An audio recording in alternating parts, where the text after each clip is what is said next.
Hey all, and welcome back to Fuzzy Ducks Gaming and my first farming video of the league. I've been working pretty hard trying to find a mechanic that I like running and a strategy that I like running, whilst also maintaining a really good supply of gold, because it's very expensive to upgrade Kingsmarch, talking probably well over 1 to 1.5 million gold to get everything maxed.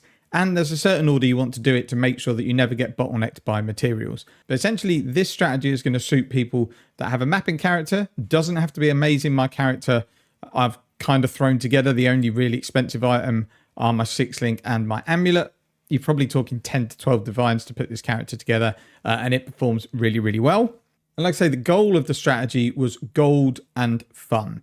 I'll go through the mapping part in a moment, but it's a destructive play, boost the implicits up and just get gold, kill stuff, rinse and repeat. But it's really important to cover off that loot between this league and last league in terms of ground loot has been massively nerfed. So this is not going to be the most profitable mapping strategy in the world. This is done to turn over maps quickly, farm gold, and sell boss maps. Boss maps are going to be 80% of your income. If you're not happy bulk selling maps, this isn't a strategy for you. If you wanted to just get returns in regards to profit per hour, you're better off looking at league mechanics because it's guaranteed to drop loot.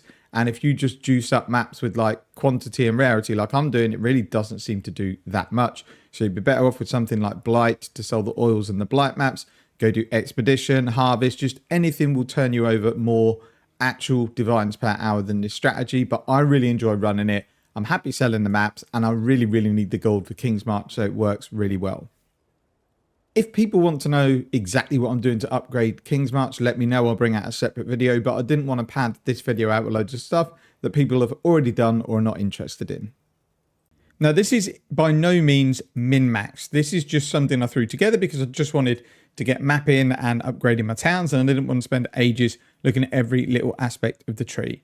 So the important parts are take all of the increased explicit modifiers that you can, along with the modifier wheel here, and then the one down here. We're passing through Kirak just to build up some missions because we might want to recycle those missions to try and maybe get some expensive maps to buy. You're taking as many connected map nodes as you can just to keep up sustain. Taking both of the shaping nodes here along with shaping the world. We're going through essences. You don't need to go through any of these nodes to get the quantum rarity wheel here. And then every quant node here. And then we're taking the synth map drops. We're taking the Shaper and Elder boss drops and then the Conqueror as well. And then we're taking all of this wheel into Destructive Play. And that is it. The idea is you full clear as much as the map as you can. You kill the boss, kill the extra Maven bosses, get out, rinse and repeat. You'll get a Maven writ through the 10 ways that you do. You can also drop Awakened Gems. I think I've had 2 Awakened Adifar and 2 Awakened Ellie damage with attacks. You can, if you want, just run like Conqueror, Guardian, Elder map rotations and then do the invitation. But my plan for this, I don't think it will ever happen, is that I can give the boss maps to my map runners to run. The issue with the testing I've had is that unless they complete 100% of the map, which they very rarely do, you won't get your fragments. So it's basically wasted money. So at the moment I'm stockpiling the maps. If it is impossible to get them so they're consistently clearing, then I'll just use the same tree, but I'll farm the Elder maps instead or Guardian maps and then turn over those and then sell the loot that way instead. The idea of this strategy is I want to be able to sell everything through the exchange where I can. So Maven Writs you can sell through the exchange. Any fragments that you get you can sell, and obviously currency you can sell as well.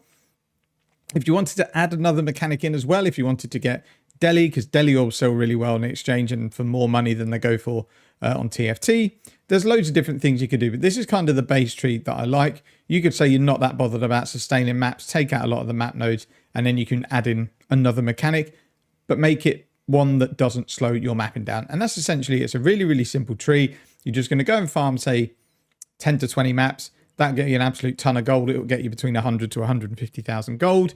You can then go and upgrade Kingsmarch. You don't have to do what I'm doing. I just want to min-max the hell out of that. I really enjoy settlement building mechanics. And this thing, honestly, will probably last me all league just playing around with this and trying to min-max it with level 10 workers all over the place if we can sustain the gold cost. So you can see here, I've got 66. I've got one Valdo's map that I opened, shouldn't have. I had another one I ran. It was impossible, but it was like a once a unique. I thought I might as well give it a go. So yeah, we've got 5 T17s and then 66.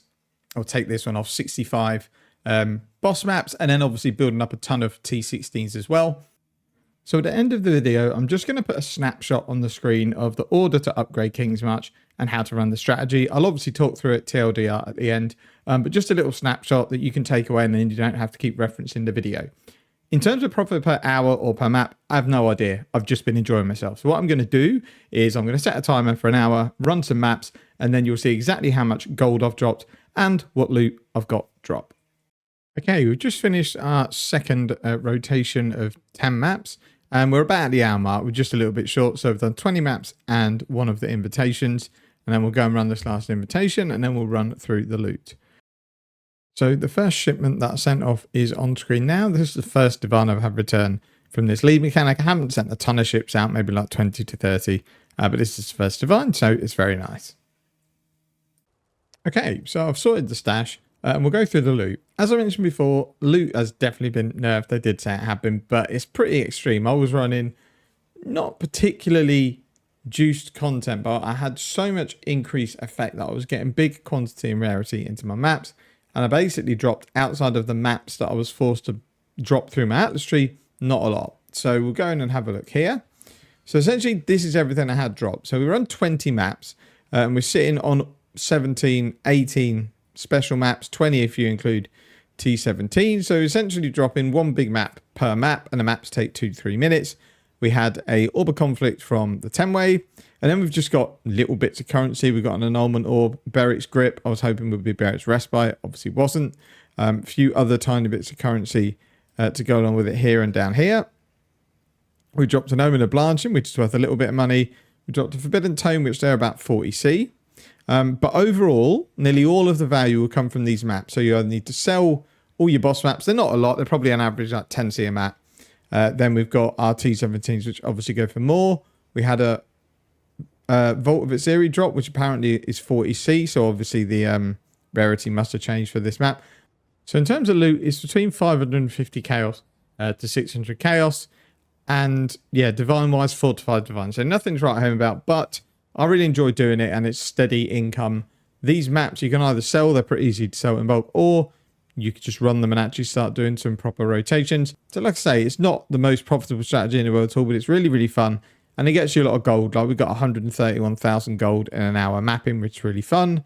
And then also, we can probably sell a lot of this on the exchange fairly quickly. The maps are going to have to obviously sell them normally. But the exchange, we could just go in here if we wanted to get rid of this annulment. We've got like 25 fusions. We could go and get rid of those. We could sell the Orb of Conflict. So all I will do when I go to the exchange is have a look at what the prices are realistically. So you're talking about 30C minimum for the Orb of Conflict. So let's go and see what they're like on the exchange. So Orb of Conflicts are about 30C at the minute. So let's price check this one first on the exchange and see what it looks like. I want Chaos. 25. They're definitely more than 25. So I'm just going to say, let's say I'm willing to lose a Chaos rather than have to go through that. So let's say I'm going to sell it for 29C and we'll leave it up there. Realistically, it will sell. The orders that are already on there, basically people hoping that you're going to sell to them for that price, which is unlikely. So we could just check the Orb of Annulment, and they're about, 7 to 8C. So again, you just go over, have a look at the exchange and see what they're worth. They reckon they're 5, but let's say we wanted to get 6 for it. Then we just stick it on the exchange, place the order, and then we'll wait for that to go. That was too cheap. But yeah, both these have already sold. So I'm happy to lose a couple of C, because then I can just get this stuff turned around. Now, it does eat into your gold, but we're only going to be selling the odds and sods for a few C, and then the maps are going to be selling online anyway, or running them. So overall, you'll end up with a decent amount of chaos and an absolute ton of boss maps to start doing rotations, or wait till you've got an absolute ton and sell them in bulk. This is to over sustain for the maps. I've already taken out all the maps that I started with, then they're self-sustained. So you're looking at, 15 extra maps from here.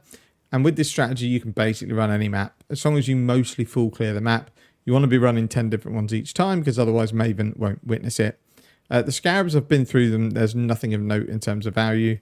So that's kind of it. I love the strategy, but it's very hard to know how it fares up with other strategies when the loot, this league really revolves around league mechanic drops, because the just natural drops in maps aren't there anymore.